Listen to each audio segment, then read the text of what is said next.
chapter 1, 13 through 16, as we think about freedom. Let's not take our freedom in this country for granted.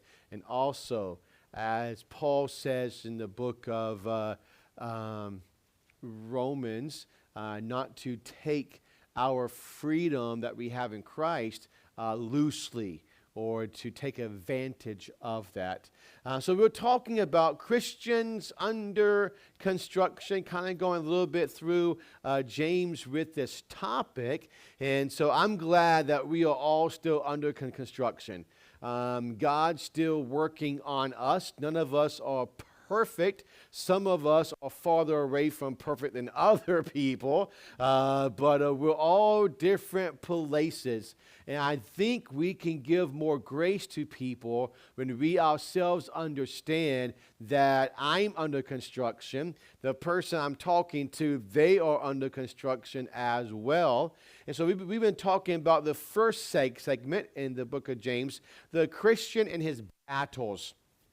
That's been the theme thus far. The first battle that we looked at was the trials of life, the storms that come. We are all facing those battles. Last week, we started this. I wasn't sure how far we would get into this particular topic, but we will finish it tonight. Battle number 2, the temptations of the Christian life. Not the temptations or the testings from God, but the temptation to sin, the temptation to yield, to say yes to sin. How many of you have ever been on a diet before and you go to a restaurant with your family and everybody orders dessert and you're like, oh man. And you have to either yield to that longing or push that longing down and say, I'm going to be true to what I started. My daughter and I mentioned on Monday, we went to Springfield. There's no place in Coos County that takes our vision insurance.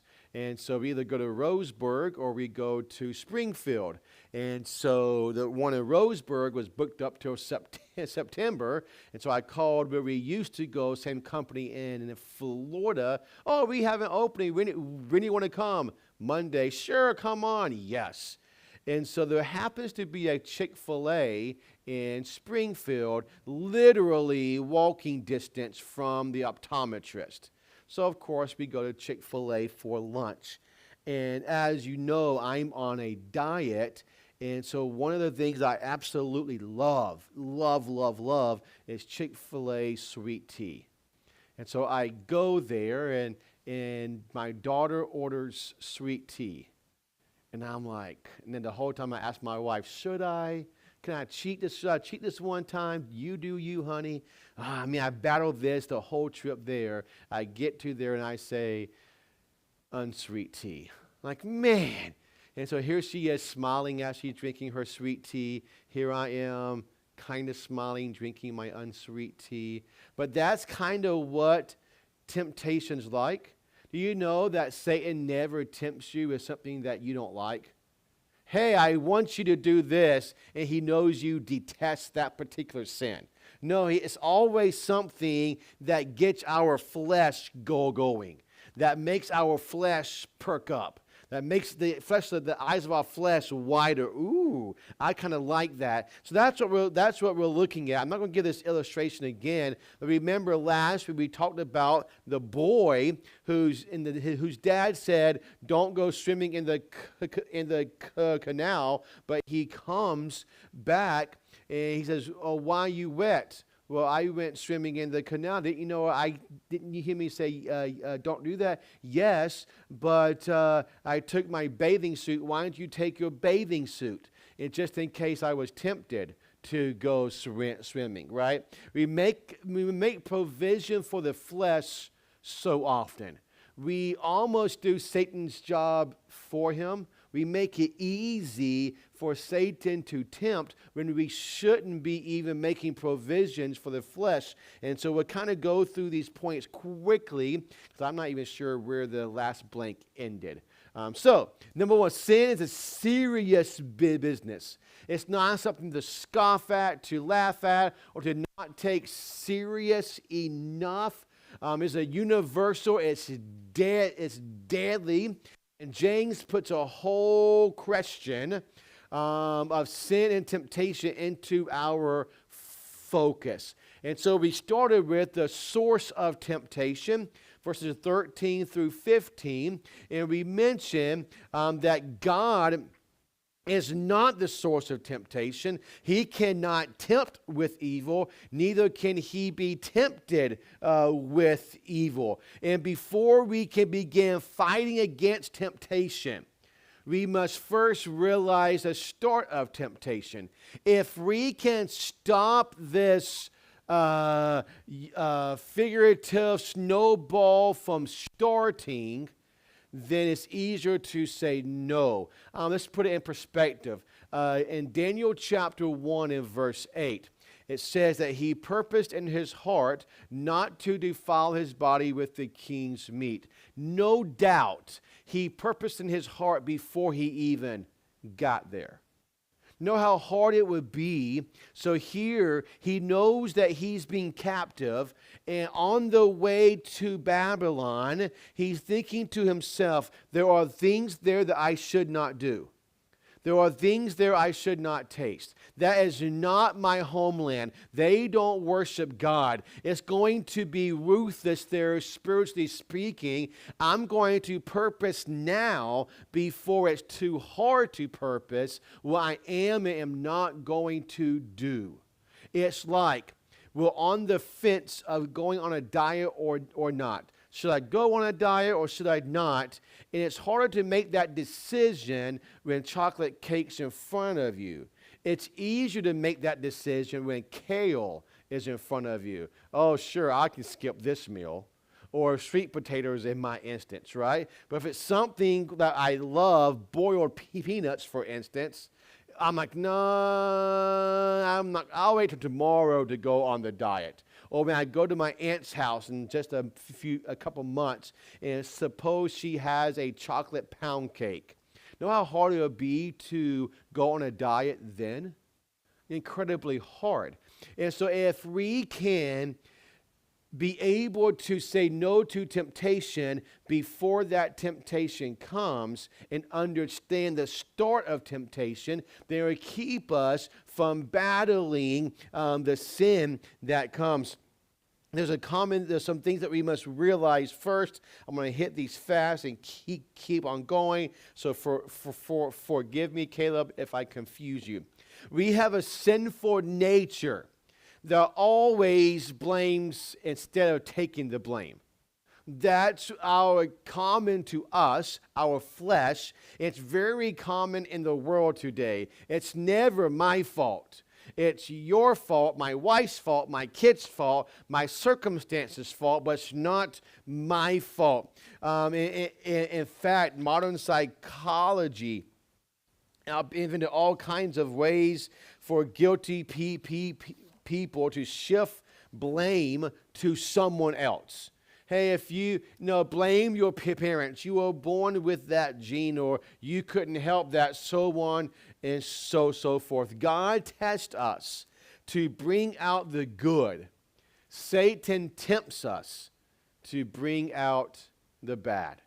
So if it's causing us to sin, you can guarantee that it is not God that's causing that. It's Satan who is bringing out our sin nature. I used to tell this to kids, and I know I've said this before, and Myrna can definitely agree with this, that I used to tell kids who I coached, I said, sports does not make you who you are. It reveals who you are. Being pressured, does it make you who you are? It reveals what's on the inside. If I squish an orange, what would I expect to come out? Orange juice. If I squished an orange and apple juice came out, that would be the oddest thing. Pressure reveals what's on the inside. So when we are pressed, and out comes bad words or bad temper or bad attitude, it's not the situation's fault. The situation revealed our sin on the inside. Satan tempts us for the bad. There's a common error that we used as well, that we said God is incapable of being tempted. I mentioned this. A magnet can only attract iron because iron has the same nature as the magnet. God's nature is holiness, so it cannot be tempted or cannot tempt with sin. Satan's nature is wickedness. It cannot tempt with holiness.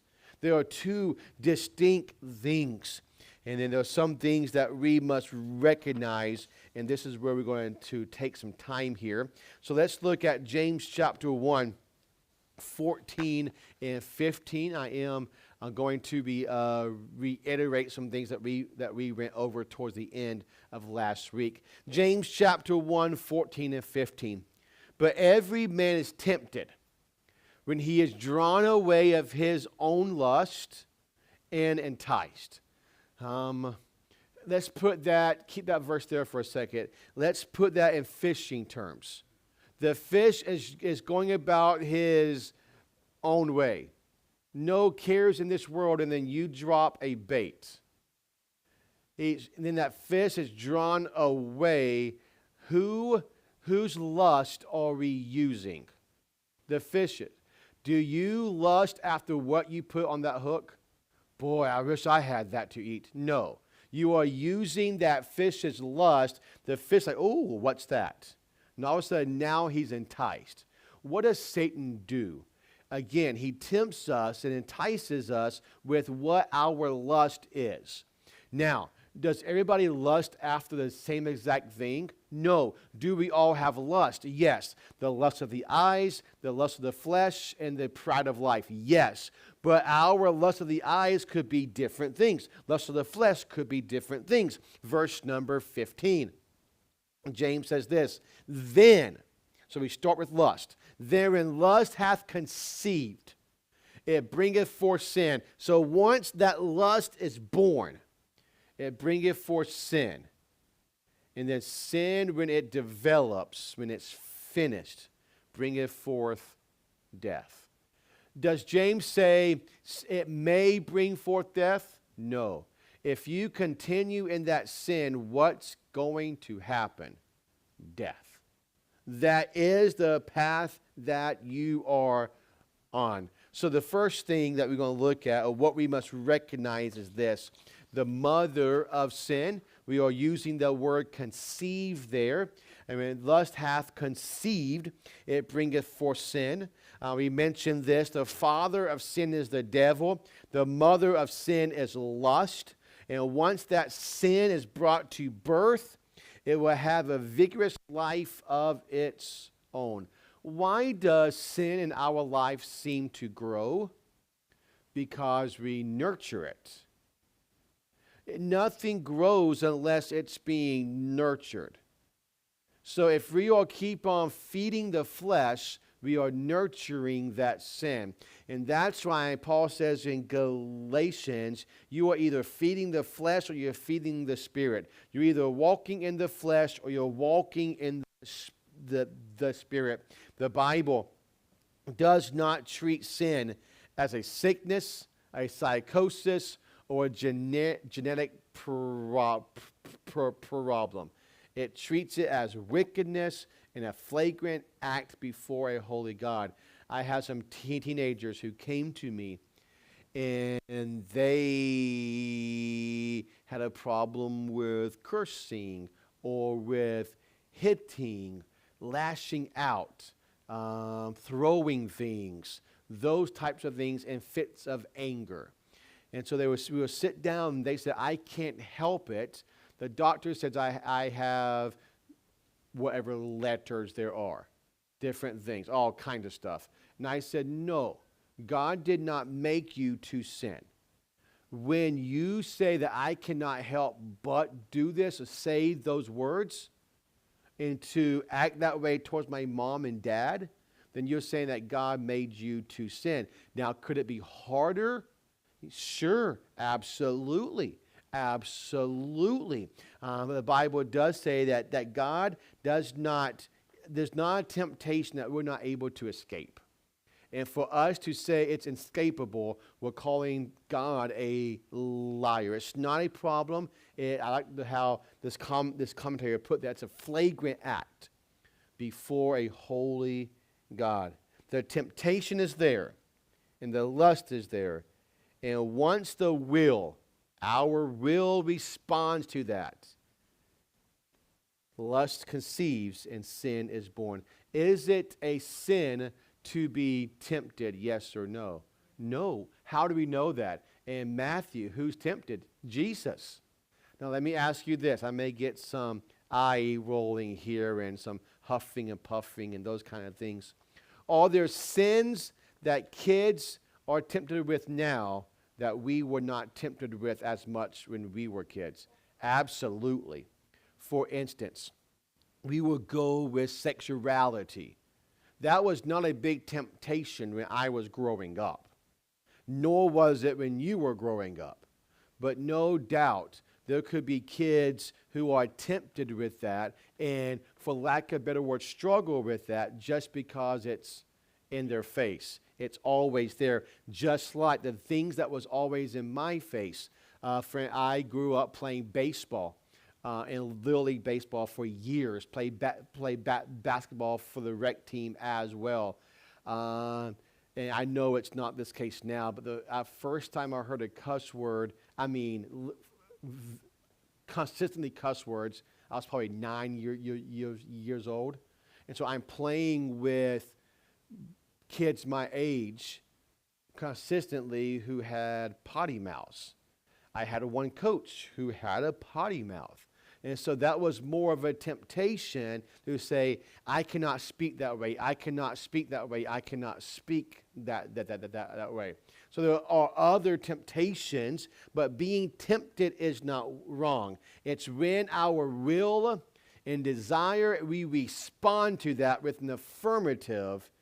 That's when it becomes wrong. Was it a sin for David to be tempted with lust of Bathsheba? No. But when he said, go get her for me, that's when sin was born. That is the sin.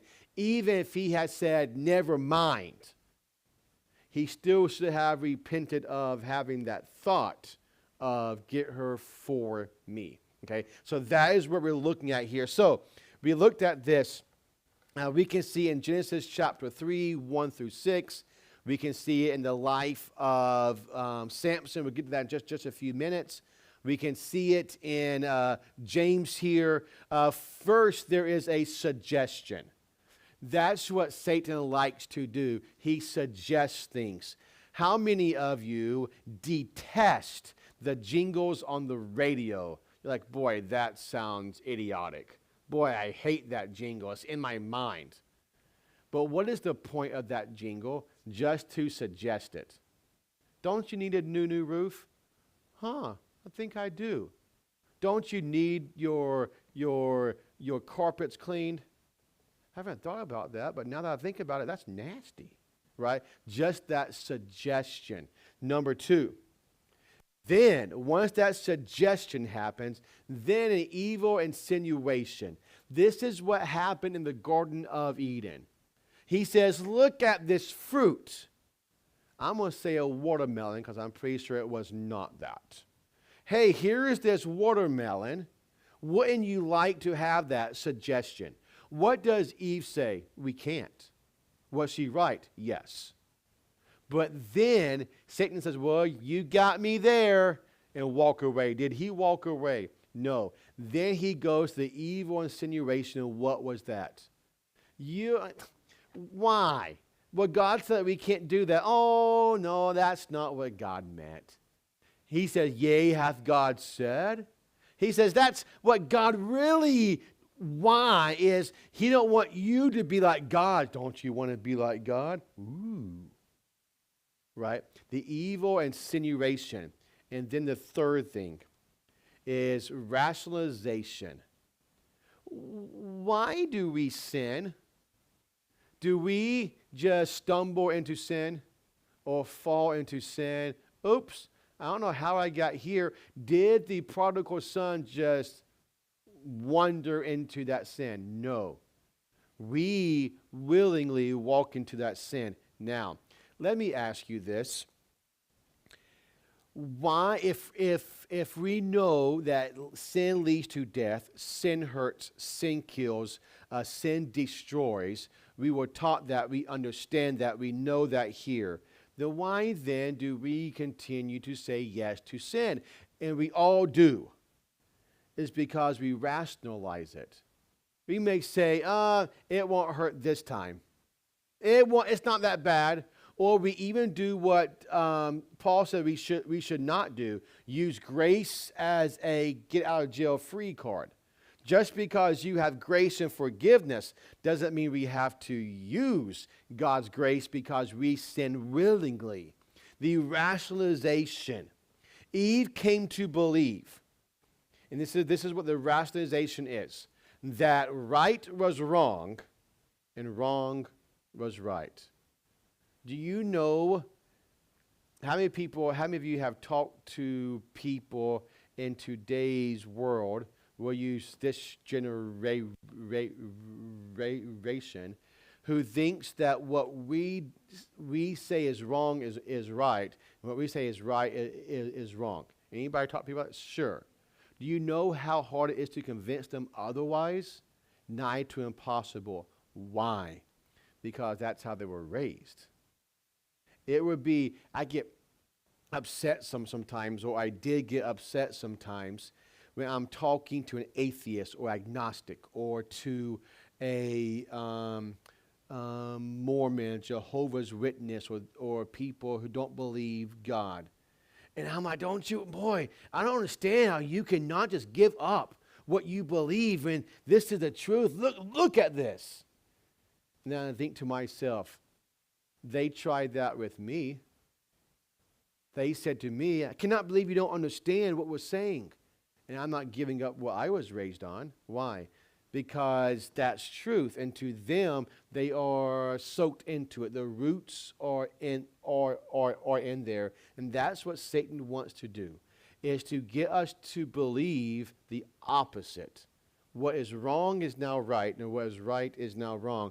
And boy, has he played that game very, very well. Number 2, I think this may have where we stopped. Is it perfect? Go back to verse 15, bud, if you can find that. James 1 and verse 15, at the very last part of that verse. So we see, then when lust hath conceived, it bringeth forth sin. So I don't have my mom's Bible with me, but my mom's Bible, it said this. I didn't understand what this meant as a kid, but the title was The Drug of Sin, and it had LSD, lust, sin, death. And so that is the acrostic that was written. I'm sure some preacher said that somewhere along the line. And so it starts with that lust. And then the method of sin, okay? And when sin, it bringeth forth sin, and sin, when it is finished, bringeth forth death. The method of sin. The sin that we yielded to, now conceived, grows and develops. Every sin grows in sinfulness.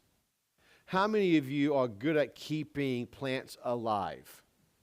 How many of you are good at keeping plants dead? Okay, yeah. You know, what do plants typically need to survive? Well, water, soil, and light, I guess, and miracle grow.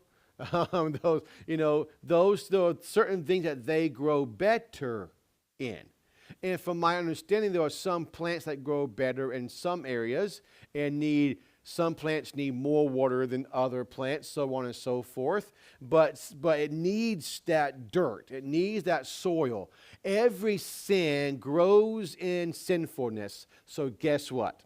If we take out the sinfulness, will the sin grow? Well, no.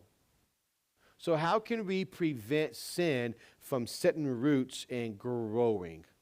Well, we get into the Word of God. Get that sinfulness out. Replace that with godliness. Stop walking in the flesh and walk in the Spirit. Romans chapter 7 and verse number 13, Paul writes this. Was then that which is good made death unto me? God forbid. But sin, that it might appear sin, working death in me, by that which is good, that sin by the commandment might become exceeding sinful. How must we view sin? Exceeding sinful. Did Samson view sin as exceeding sinful? My goodness, no. He saw it as something to play with. Did Joseph see sin as exceeding sinful? Yes. Yes. If Samson had been where Joseph was, what do you think the story would have been with Samson and Potiphar for his wife? Not the same as Joseph. If Joseph had been where Samson was, how do you think the story would have been? It's all about the view of what sin is. Samson thought he could play games with Delilah. We've been over this on Judges chapter 16, verses 1 through 20. And so as he's continuing to play that sinful game, what's happening? That sin is growing, that lust is growing, getting more comfortable, and then death happens. What should have happened when Delilah asked? Well, he shouldn't even been with Delilah, but besides that, he should have, no, we're not doing that. This is sin. This is my God. This is holiness. And in fact, get out of my house. You're the wrong lady for me. Right? That should have been where it was, but he decided to play with that. The last part of James chapter 1 in verse 15, that when lust hath conceived, it bringeth forth sin, and sin, when it is finished, bringeth forth death. The maturity of sin. So what eventually happens? Sin, when it is finished, bringeth forth death. Is that death always the death of the sinner at that moment? No. Let me ask you this. Is that death always sudden and right then? No. When God told Adam and Eve that they would surely die, as soon as they bit that watermelon, pomegranate, apple, lemon, orange, whatever you want to say it is, did they immediately die? No. But what did it do bring? It's separation from God. It brings not only spiritual death, but physical death. Let me ask you this. Don't raise your hand. How many of you can think of someone who has passed away because of a sinful choice or lifestyle? I know several who have done such things, right? So it does bring forth death. I would dare say if you were to ask Achan if sin brings death, he would say yes. To me, my family, my livestock, the soldiers that I was with, it brings forth death. Stop that sin cycle before the maturity happens. It puts its hand upon character and health and kills it. Let me ask you this. How many of you know someone, whether you know personally or maybe a public figure, those types of things, that sinned, it became very well known, and now its character, his or her character, is in question? Sure, I used this as an illustration not long ago. I forgot his last name, but his first name is Michael. He was the lead singer for Newsboys, and he publicly confessed now a lot of things. Sexual sins, both sexes for that matter, sexual sins, drug addictions, those types of things. Do you know now that although it may or may not should, that everything that he has done good or preached or sung about is called into question because of the character? And that's just, I said this a long time ago. For those who watch sports, Tim Tebow, when he was playing in Florida, he put John 3:16 under his eyes. And that was, I don't know how many Google hits it was. The most Googled thing at that time was John 3:16. He did that on purpose. He was a missionary's kid, a Christian. You can see it on videos. He's singing praise and worship songs, Christian songs, as he's warming up, as he's doing that. One of his guys would miss a pass. Instead of blowing up at him, he'd come sit by him and say, "Hey, man, I'm throwing it to you next. You got this." Everything about him was showing Christ. So I was a youth pastor during that time, and I said, that is a two sides to that coin. That he is doing so much for Christ that he's scrutinized. And anything of his character is called into question. Now everything good that he has done is all for naught in some people's eyes, in the world's eyes. So what does sin do? It destroys the character. It destroys our influence. It wreaks havoc on God's plan for our lives. Thou shalt surely die, God said to Adam. Thou shalt not surely die, the serpent said to Eve. Somebody's lying. If you ever want to know who's lying, it's a pretty easy answer. It's never God. The path of sin is a hard road. And the hardships all start at the origin of temptation. So if we can stop those hardships at the source of temptation, then that temptation will not come to full maturity.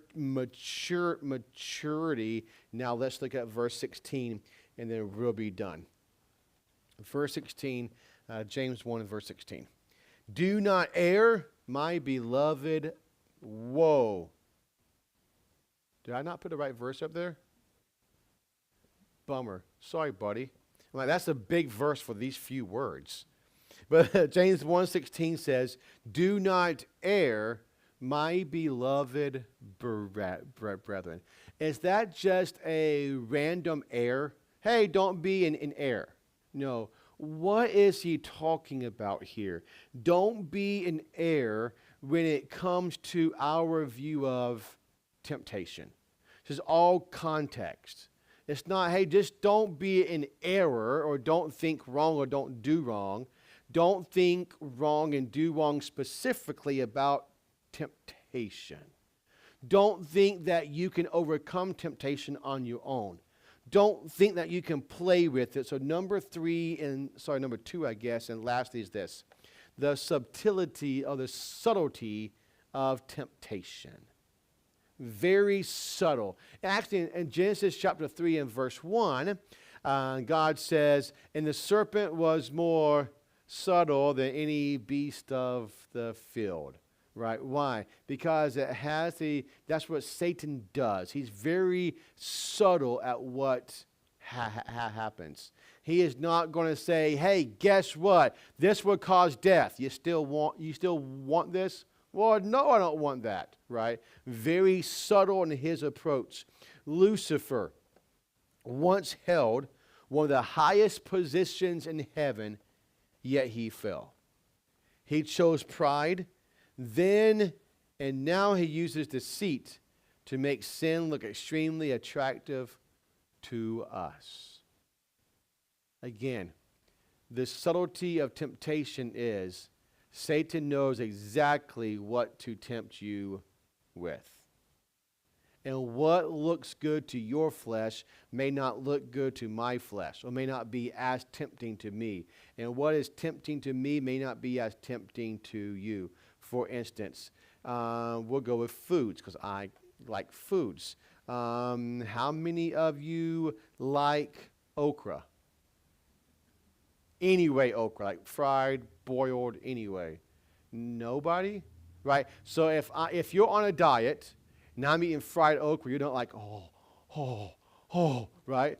But if I'm on a diet and you're eating fried okra, I'm like, oh, man, that looks good, right? But maybe there's something else that maybe I could be eating sweet potatoes. You're like, man, that looks so good right now. I'm thinking, no, it doesn't. Let's just skip this meal, right? So Satan knows exactly what is attractive to us. We cannot have too serious a view of sin. It's impossible. You cannot be too serious about sin or of our own personal susceptibility to sin and accountability for sin. Well, I'm just not susceptible to sin. Yeah, you are. And by that statement, you are more susceptible than those who think that they are susceptible. We are very much easy to be fooled, gullible when it comes to our flesh, our sin nature, and we must be accountable for how we respond. We'll end with this verse. Ephesians chapter 6, verse number 11. Put on the whole armor of God, that ye may be able to stand against the wiles of the... I don't need the armor. I don't need the shield. The feet shod. No, I don't need that. I don't need the belt. Then Satan knows where to hit. Put on the whole armor of God. So a couple questions. How susceptible are you to temptations? What do I mean by that? How often are you putting yourselves in position to be tempted?